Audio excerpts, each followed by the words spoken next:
Sebenarnya kopi ini bagus dikonsumsi, jangan campur apa-apa. Jangan ditambah gula, jangan ditambah susu, tapi itu kembali ke selera kita. Tapi kalau untuk berbicara kesehatan, untuk bagus emang bukan rahasia umum lagi. Kopi ini emang bisa jadi obat. Ya, obat. Banyak bisa menyembuhkan segala bermacam penyakit. Termasuk yang sekarang ini virus corona, kan barusan saya baca artikel kopi ini bisa meningkatkan imun tubuh kita. Oh gitu ya? Ya, tapi minumnya jangan melebihi. Dia bagusnya 1 hari 2 cangkir. Dan jam minumnya jam 9 pagi sampai jam 1 siang. Ngobrol bareng Orbit. Kami obrolkan, Anda simpulkan. Baik, Assalamualaikum warahmatullahi wabarakatuh. Pemirsa Ngobrol bareng Orbit. Kali ini kita bersama dengan Bang Tengku Muhammad Fikri, pengelola Sumatera Roaster Kopi, berada di Jalan Ring Road atau Jalan Gagak Hitam di samping Grand Jami. Jadi kalau para pemirsa ada jalan ke Ring Road, tidak lengkap kalau tidak singgah ke Sumatera Roaster Kopi. Kopinya mantap dan mengesankan. Assalamualaikum Bang Rahmat. Waalaikumsalam warahmatullahi wabarakatuh. Bagaimana kabar hari ini? Alhamdulillah baik. Baik. Ya. Bang, gimana sebenarnya Sumatera Roaster Kopi ini kan tidak hanya sekedar kafe, ya kan? Tapi juga ada jasa untuk meroaster kopi dari masyarakat. Bisa Bang, gimana awal mulanya kok bisa timbul ide membuat tempat roaster sekaligus kafe untuk minum-minum bagi masyarakat? Pada dasarnya awal mula kami dulu itu coba-coba buka warung kopi. Kami ngambil bubuk sama orang lain. Tapi kebanyakan kendalanya dirasa. Sering nanti datang hari ini lain, datang bulan depan lain lagi. Jadi rasa ini nggak stabil, sering berubah-berubah. Jadilah timbul kami ide, kami coba racik bubuk sendiri supaya untuk kafe kami ini stabil rasa bubuk. Itulah dasar mula kami buat roasting ini. Iya. Ya. Itu berapa lama jarak dari membeli bubuk sambil membuat roaster tadi? Jarak apanya? Sekitar 6 bulan ya. Kami mulai mencoba dengan mesin kapasitas setengah kilo waktu itu, waktu masih kecil kan. Itulah kami mulai belajar dari pengalaman, arahan dari kawan juga. Cari bahan baku daerah mana yang bagus, bagaimana menyimpan bahan baku yang bagus supaya rasa stabil. Itulah ya dia yang menentukan kualitas rasa nanti. Dengan begitu sekarang ini udah banyak yang menikmati kopi Sumatera Roaster ini yang dipakai juga untuk kafe-kafe yang lain. Karena ada satu produk yang kami kunci, Mang, rasa kualitasnya dikunci, maksudnya arti kata dari satu kebun itu kami terus ambil supaya rasanya nggak berubah-berubah. Nah itulah yang banyak yang saya rekomendasi untuk kawan-kawan yang buka kafe menggunakan produk itu yang kami bilang di sini Arabica Specialty, Arabica Specialty Sumatera Roastery. Nah itu kami ambil dari satu kebun. Dari satu kebun itu aja kami ambil dari satu orang, dari petani. Yang mempengaruhi rasa kopi itu apa sebenarnya? Dari produksinya di kebun atau dari roaster sendiri? Paling besar sih penanggung jawabnya dari petani. Oh gitu ya? Dari petani dulu. Petani itu dari dia kebunnya, perawatan bubuk kebunnya, cara penjemurannya, cara penyutirannya, baru orang roasting. Orang roasting penanggung jawab kedua. Penanggung jawab ketiga orang barista. Iya, yang buat sangat, buat kopi hitam. Bisa dibilang hampir 60% penanggung jawabnya petani. 30%-nya yang roasted, 10% barista. Nah, kebunnya dari mana? Ya, Kebun yang kita ambil dari pemasok utama dari petani Gayo. Tapi kita udah semua di Nusantara, dari Sidikalang, dari Sumatera Utara, dari Padang, pokoknya dari Sumatera ini hampir ada lah, dari Pulau Jawa, Pulau Bali, dari Sulawesi juga ada. Bahkan ini yang produk luar pun udah ada. Oh, Produk dari luar negeri? Dari luar negeri. Ya, kopi juga. Kopi bahan baku kita beli. Nah, kita salah ini. Ada 2 produk, Kolombia sama Brazil. Ya, ada kawan yang nyediain bahan itu, kita ambil. Itu jenis kopi apa? Arabica. Dua Arabica. Dua Arabica. Kolombia dan Brazil. Iya. Nah, tadi yang abang bilang tadi mengunci rasa tadi itu dari kebun yang kayak Iya, itu yang kebun dari kayak itu satu, karena saya kenal petaninya, tahu tempat kebunnya, tahu cara dia proses. Oh, gitu. Karena itu sangat berpengaruh, bagaimana dia jemur, bagaimana dia cuci. Oh, gitu ya. Ya, karena kan kalau nggak diproses dari sortiran merah dulu, nah, itu jangan berharap rasa kualitas kopi ini enak. Karena kebanyakan nanti panen orang kita di sana masih dicampur antara buah merah, buah kuning, buah hijau. Berarti antara buah merah kuning itu beda? Beda. Kalau dicampur itu rasanya nggak stabil. Nanti timbul ada rasa klat, nggak nyaman. Kita minum, kadang nanti kopi kok agak klat ini. Itu kebiasaannya emang buahnya ada yang nggak matang. Makanya ini yang kami buat di sini Sumatera Specialty itu buah merah. Buah yang udah matang kami sortir. Jadi itu enak, diminum tanpa gula pun enak. Ya, lengket di mulut, ada manis-manis ya. Itu tidak kalau kita kunci permintaan konsumen terhadap kopi seperti ini gimana? Lumayan karena pelanggan-pelanggan di rumah, pelanggan warung kopi, rata-rata warung kopi saya rekomendasi itu meningkat penjualannya, pada meningkat, dan orang yang punya warung kopi bilang sama saya, ya saya kayak gitu terus kasih kopi untuk saya, ke warung saya kayak gitu terus, karena emang pelanggan-pelanggannya pada suka, karena mau dibuat untuk sangar, karena kan favorit di Medan ini sangar, sangar panas, sangar espresso, sangar dingin, sama kopi hitam. Nah, berapa kebutuhan permintaan kalau kita kopi spell ini dari yang kita siapkan per bulan? Kalau permintaannya untuk kafe-kafe, paling satu kafe itu kalau rame bisa satu hari sekilo, untuk satu kafe. Misalnya kita ada supply di Medan ini ada 20 kafe, ya rata-rata satu kafe 10 kilo satu hari. Ya, tapi kalau untuk yang oleh-oleh ini nggak tentu. Ya, karena dia, untuk satu rumah ini bisa seminggu itu 1/4. Bisa dibilang untuk satu rumah kebutuhannya kalau udah peminum kopi sekilo pasti habis sebulan. Nah, jadi kan kita untuk di Medan kirim ke Jawa, pokoknya seluruh Nusantara kita kirim. Oh, berarti dia kalau kita rata-rata kan per bulan bisa mencapai berapa ini? Kalau angka nominalnya sih naik turun. Turun. Tapi kalau untuk warung kopi stabil, tapi yang untuk oleh-oleh ini ya yang naik turun. Nah, terus Bang, setelah kita buka roster kopi ini, apakah kita fokus untuk menjual produk kopi kita untuk kopi kita sendiri, atau memang ada yang lain? Kami fokus membuat produk kopi ini untuk pelanggan-pelanggan kawan-kawan untuk kopi yang lain. Karena kami nggak membedakan, kami pakai untuk kopi sendiri sama kopi yang lain, kami nggak bedakan. Kami pun pakai yang specialty itu. Nggak ada, maksudnya kami yang lain nggak, tetap kami utamakan ke pelanggan-pelanggan yang punya kopi juga. Tapi tadi abang bilang tadi ada kita menerima jasa roaster. Iya. Nah, itu gimana? Jadi kan kebanyakan sekarang pas orang mau keluar kota ke Brastagi atau ke Takengon, nanti kawan-kawan dari Medan ini beli bahannya dari sana, beli biji mentahnya. Kan bawa pulang ke Medan nih. Karena Sumatera Roastery ini ada menerima jasa roasting, ya orang-orang pada udah tahu. Udah langsung bawa kemari, kami terima.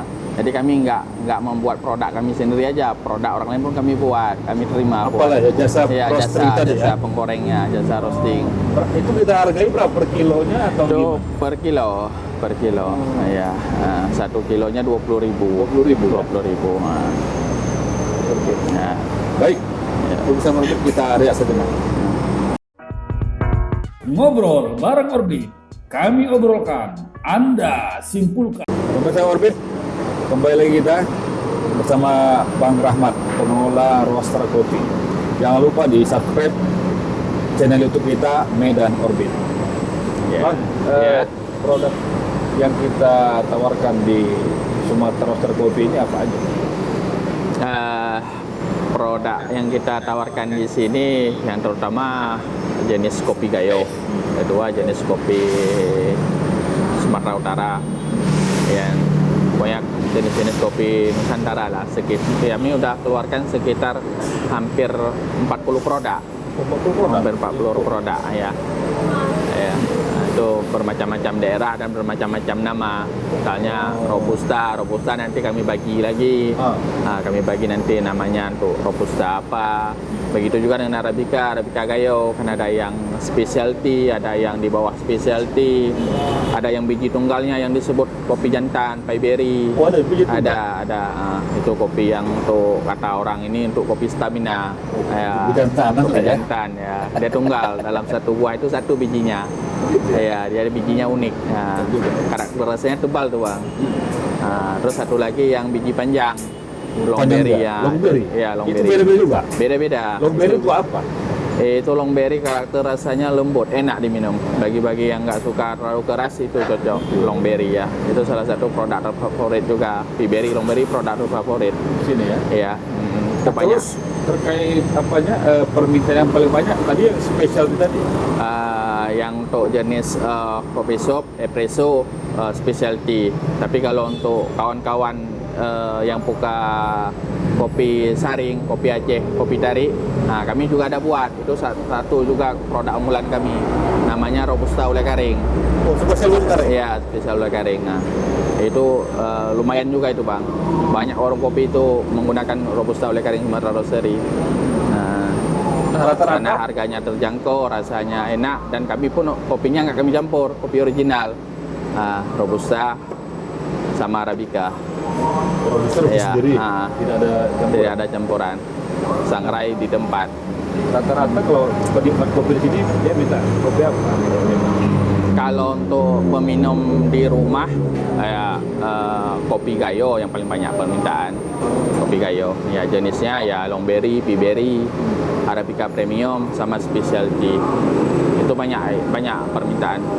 Kalau untuk yang lain sih di Kalang, Lintong, Mandeling, sama prosesnya ada natural, wine, honey. Nah, itu pun tergantung, sekarang kan tergantung penikmat. Udah ada yang suka banyak koleksi alat-alat buatnya. Ada yang itu mas punya alat sendiri juga ya? Nanti kita rekomendasi. Misalnya pembeli kita ini dia nggak suka pakai gula, ya kita rekomendasi jenis kopi yang bagus nggak pakai gula, yang enak diminum biar nggak terlalu pahit. Ada prosesnya yang natural, cara buatnya gini, gitu kita rekomendasi, kita terima. Tanyakan dulu sama pembeli ini, dia mau yang minumnya bagaimana dia, atau dia yang suka pakai susu, kita racik yang enak untuk dicampur sama susu. Jadi nggak semua harus diumumkan harus yang ini enggak. Kita bisa pisahin. Tapi kita tanya selera konsumen dulu ya? Konsumen dulu. Nah, tadi katanya ada tadi untuk kesehatan tadi. Iya. Gimana cara penikmat kopi sebagai kesehatan? Sebenarnya kopi ini bagus dikonsumsi, jangan campur apa-apa. Jangan ditambah gula, jangan ditambah susu, tapi itu kembali ke selera kita. Tapi kalau untuk berbicara kesehatan, untuk bagus emang bukan rahasia umum lagi. Kopi ini emang bisa jadi obat. Ya, obat. Banyak bisa menyembuhkan segala bermacam penyakit. Termasuk yang sekarang ini virus corona, kan barusan saya baca artikel kopi ini bisa meningkatkan imun tubuh kita. Oh gitu ya? Ya, tapi minumnya jangan melebihi. Dia bagusnya 1 hari 2 cangkir. Dan jam minumnya jam 9 pagi sampai jam 1 siang. Oh, ini Itu ya, Minum. minum jadwal durasi tubuh kita yang dibutuhkan kafein kopi Baru jam 9 pagi sampai jam 1 siang. Ya. Itu saya ada kalau nggak salah saya dulu ada pernah baca di daerah luar negeri ada penelitiannya itu. Ada satu wilayah disuruh minum kopi bebas, yang satu wilayah jangan pakai gula. Jadi bahkan kenapa nenek-nenek moyang kita dulu yang minum kopi ini sampai umur 70 tahun pun dia matanya terang, masih kuat. Nah, itulah minuman orang tuh nggak pakai gula. Nah, termasuk nenek saya dulu sampai umur 75 tahun dia tetap minum kopi pahit. Mata terang, masih bisa bekerja, masih kuat. Nah, apakah informasi seperti ini, misalnya kopi menambah imun, diminum jam 9 pagi dan 1 siang itu, disampaikan ke konsumen? Kami sampaikan juga. Oh gitu ya? Iya, tetap kami sampaikan. Bagaimana minum kopi yang sebenarnya, yang dianjurkan, kami sampaikan bagi pembeli kami. Jadi konsumen bisa merubah pola minum ya? Betul. Pola minum ya? Iya. Tidak hanya ngantuk aja menahan ngantuk. Nah, ini kan ada PPKM, ada COVID pandemi ini, ya kan? Artinya kan ada kebijakan pemerintah yang mengatakan protokol kesehatan, PPKM mikro, PPKM darurat, PPKM level 4, ini gimana terhadap apa kita penjualan? Kalau untuk Sumatera Roastery pribadi sih ya kita ikuti aturan pemerintah kan, jam jadwal mestinya nggak boleh minum di tempat, harus bawa pulang. Take away kan ada kemarin waktu PPKM darurat nggak boleh minum di tempat. Kami nggak naruh pangku, kami terima take away aja. Tapi sekarang kan udah diturunkan jadi level 4, udah diperbolehkan minum di tempat selama 20 menit ya, dan kapasitas dibatasi. Jadi untuk untuk Sumatera Roastery ya kami ikuti, tapi yang apanya kita kan harus memikirkan karyawan kita juga di sini. Ya, Mas. Ya. Maksudnya karyawan Sumatera Roastery ini kan ada yang sebagian udah berkeluarga, udah punya anak. Jadi orang ini pun kan kalau sempat kita liburkan kan harus kita pikirkan juga bagaimana keluarganya ini tuh segala macam. Maka itu sangat kita iniin supaya emang ada kelonggaran ya, seperti level 4 ini udah ada kelonggaran. Ya, ada beberapa kawan-kawan warung kopi yang kemarin bilang sama saya, banyak juga kawan-kawan yang udah tutup, nggak sanggup, karyawannya udah banyak yang diiniin, dan alhamdulillah Sumatera Roastery masih mempertahankan karyawan-karyawannya, nggak ada yang kita rumahkan, karena kita masih mungkin karena ada terbantu juga dengan sangrai tadi ya. Kalau membatasi konsumen dulu 20 menit bagaimana? Ya itu ya kita kan nggak bisa juga bilang ya, tapi yang ke Sumatera Roastery ya kalau tamu datang tetap kami bilangi, Pak boleh duduk, cuma kami batasi Pak 20 menit.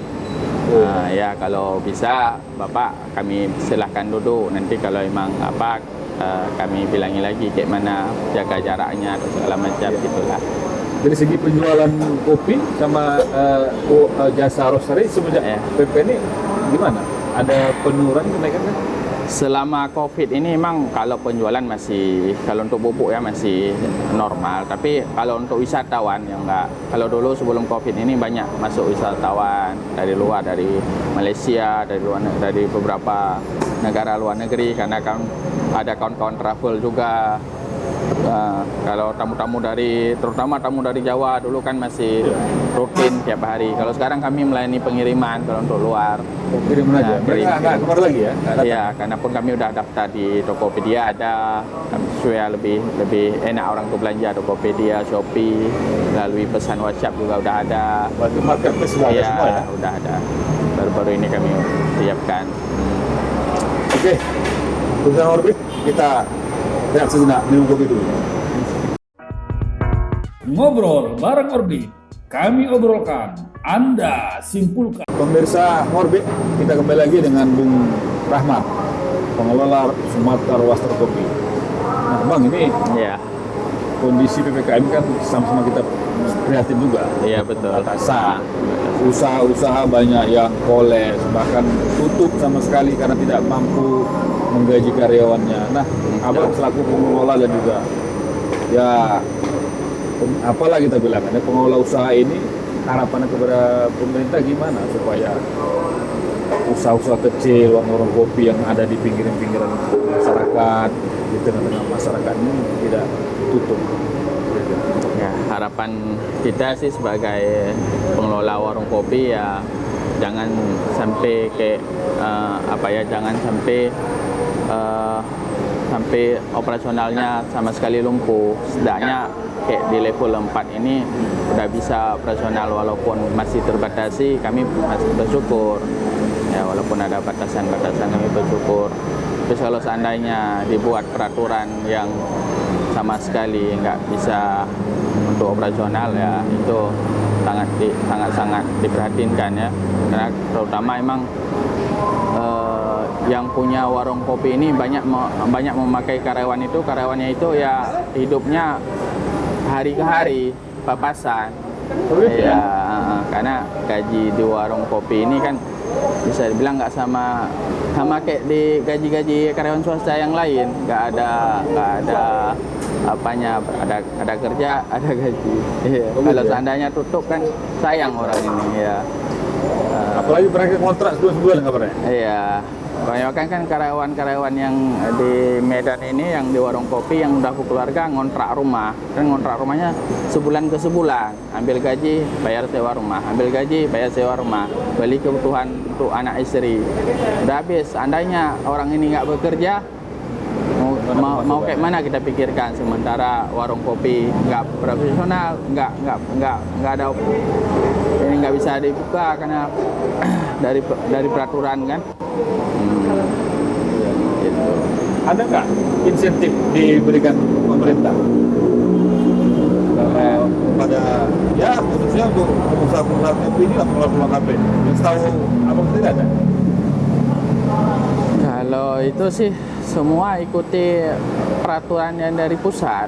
Oh, iya. Iya, kebanyakan saya tengok masih mengikuti peraturan dari pusat, bagaimana pembatasan sosial. Tapi kalau untuk khusus untuk warung kopi kan enggak juga. Cuma semua terlibat, warung kopi, mau restoran, mau mall, semua diterlibatkan. Cuma ada perbedaannya. Kayak kemarin waktu PPKM darurat, emang sama sekali nggak boleh minum di tempat. Nggak boleh minum di tempat. Sementara emang peminum warung kopi ini nggak mau kalau nggak minum di tempat, nggak duduk. Kita bilang nggak boleh minum di tempat, langsung cabut. Nggak mau take away. Karena kalau mau take away, beling saya buat di rumah sendiri. Iya, dari situ sangat merugikan emang pengusaha warung kopi. Karena mungkin dia mau bercengkrama dengan kawan-kawan ya. Betul. Duduk ngobrol ya. Tapi kalau harapan saya sih untuk masyarakat, kalau emang nanti dibuat peraturan ya dikasihlah batas-batasnya, misalnya 1 meja 2 kursi. Ya, gitu. ya. Itulah harapan kami. Jangan sampai nggak bisa sama sekali. Kalau emang take away emang nggak jalan. Nggak jalan take away. Dalam 100 warung kopi itu nggak ada 2-3 yang jalan. Karena kecenderungan peminum kopi itu duduk di tempat. Cakap sana cakap sini deh. Ya. Itulah harapan kita nih pengusaha warung kopi, kalau emang peraturan dari pemerintah ini kasih kelonggaran, 1 meja 2 bangku, jaga jarak, itu masih bisa lah kita bernafas. Siasati ya. Gitu. Soal misalnya ada bantuan, pernah nggak digaungkan pemerintah bantuan untuk terdampak pandemi ini? Itu belum pernah. Kalau untuk warung-warung kopi belum pernah. Tapi kalau untuk masyarakat itu saya kurang tahu. Kayaknya ada kalau untuk masyarakat ya. Ada uang bansos atau segala macam ya. Tapi kalau untuk menurut abang perlu nggak dibantu? Ya sangat perlu. Ya kan, apalagi berdampak kayak gini. Kadang-kadang emang banyak kawan-kawan warung kopi ini karyawannya udah dirumahkan ya, kayak saya bilang tadi. Ya, orang ini sewa rumah sebulan ke sebulan. Biaya hidup anak istrinya. Jadi kalau udah dirumahkan otomatis gajinya kan nggak ada kalau untuk warung kopi.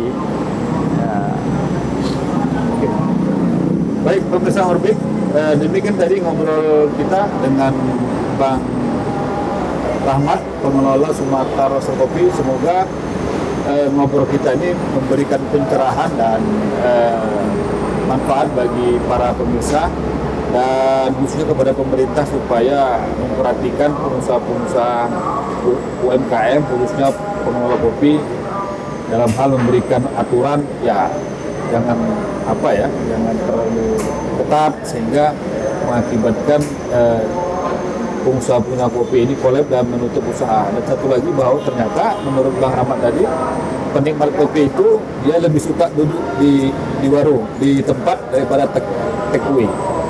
Ini mungkin curhatan sebagian dari pengusaha kopi, dan kita berharap pandemi ini bisa segera berakhir dan kita bisa beraktivitas seperti biasa, dan semoga pertumbuhan ekonomi di tengah-tengah masyarakat kita lebih baik di masa yang akan datang. Terima kasih Bang Rahmat atas kesempatan mengobrol bersama kita. Jangan lupa pemirsa subscribe channel Orbit di channel YouTube Medan Orbit. Kita kembali pada tema dan waktu yang berbeda. Ngobrol bareng Orbit, kami obrolkan, Anda simpulkan.